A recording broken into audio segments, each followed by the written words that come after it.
Outdoor education has always been a cornerstone or part of New Zealand culture, and with a traditional school camp is that fond memory that everybody thinks back. It was the best part of school, it was when I went on camp. Perry Outdoor Education Trust supports outdoor education programs in low decile secondary schools. We found a lot of low decile schools in particular were dropping outdoor education. The requirements now, health and safety wise, are huge. So teachers and schools were just parking it. Perry Outdoor Education Trust started off quite small with Ngaruawahia High School and then progressed over the time and more schools came on board. We were one of the original schools back in 2000, so this is our 17th year I've been involved with POET. When the new health and safety laws came out in 1990, a lot of schools, including ours, stopped doing camps. And it wasn't until POET came along and said, well, you know, we think camps are an important part of a student's life, that we seriously started looking at it again. POET provide a lot of personal development for all of our staff. They provide funding to support us, and it also enables us to put a program in place that develops our kids and enables them to get those opportunities for going outdoors. We would not be able to do the camps if it wasn't for POET. Heaps of kids just don't learn sitting in the classroom. Taking them out into the outdoors just opens the world for them.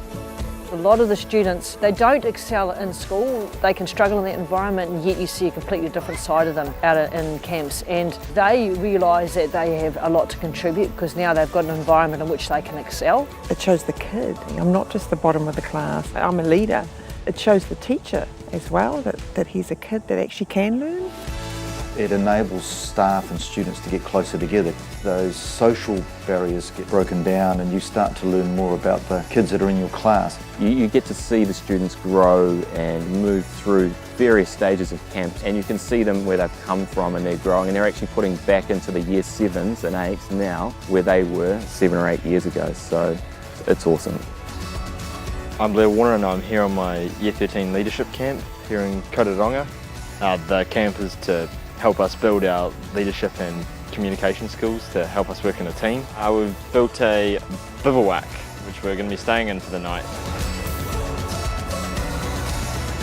Having senior leaders running and managing on junior camps enables them to have experience in the role of leadership, but also shows that they are a role model to their junior students. How their role modelling of positive behaviours influences the rest of the school underneath them. Being a leader for me is like responsibility, being able to help with our juniors and pretty much helping others when they're struggling.